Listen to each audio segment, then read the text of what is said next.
Checking, penalties, and tripping. Oh my, but that wasn't all hockey fans saw tonight in the first game of the Alpena Blue Line Club High School Hockey Tournament that started with a matchup between the Wildcats and Tars. Early in the game, it was a battle of the goalies, Mitchell Day denying Tate Froggett with 8 left in the first, while Jesse Boiler was just as impressive on his side of the ice, making one of his 31 saves.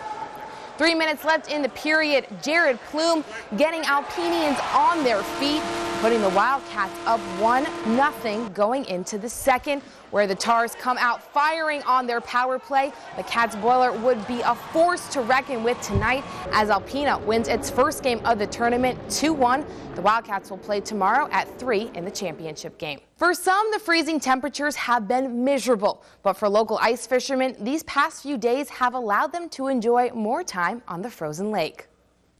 It's like camaraderie, kind of like a deer camp. Get to sit on the ice, tell stories, jokes, a little bit of picking on each other, and everything. Just having a good time. I don't get to hang out with these guys very much, so I like to spend a little bit of time with them. And what better way to pass the day than wait for some fish to bite? It's a bit of anticipation to see what's on the other end of that line. And finally bringing it up is the most satisfaction part of the ice fishing. It's kind of like you won for the day. You beat the fish for one day, and next day you're maybe not. So it's kind of rewarding. However, it's the family memories that seem to last. It's pretty annoying when you got a practically frozen foot down there and trying to finish off the day fishing.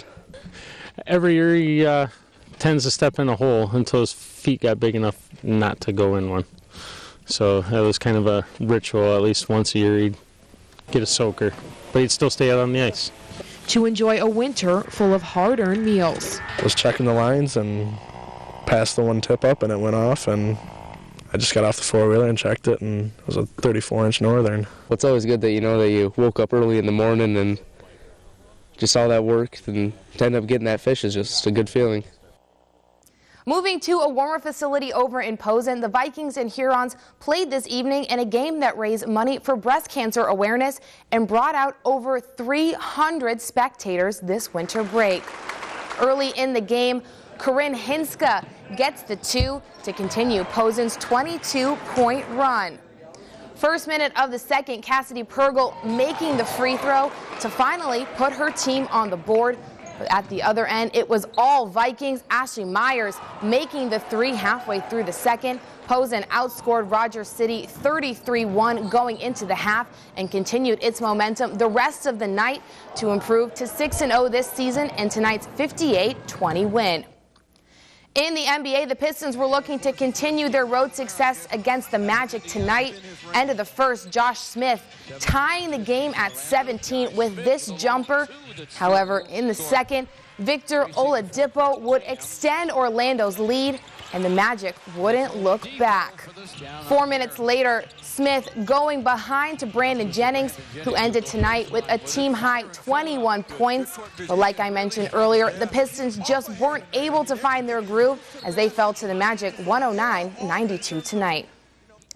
In sunny Arizona, Michigan is getting ready for its bowl game with Kansas State tomorrow at 10:15 p.m. Like I mentioned yesterday, fourth-year junior Devin Gardner will not play in tomorrow's game due to a foot injury he acquired during the Ohio State game. Today, players were practicing inside their hotel ballroom before smiling for the cameras at Sun Devil Stadium. Michigan is 7-5 overall this season and 3-5 in the Big Ten, going into the Wolverines' first meeting with the Wildcats. At one point of the season, we thought maybe we should loosen it up, because we really didn't have anything to lose. And, this game, we want to be loose and we want to just go out there and just give it our all, just like we did in the Ohio State game, and really just come out with the win. And while we're on the topic of Michigan players that are going to be out the rest of the season, sophomore basketball player Mitch McGarry is having back surgery, and Coach Beeline said in a press conference today that the team just has to move forward. McGarry has 9.5 points per game and 8.3 rebounds, so he's a big part. But again, if you're injured, you can't really do much. I know, absolutely. So, all right, well, good luck to him. We'll see how they do against Kansas State tomorrow for football, and then see how basketball does the rest of the season. All right, absolutely. Thanks, Jen. All right, well, don't move because meteorologist Adam Claiborne will be back with our final look at weather tonight.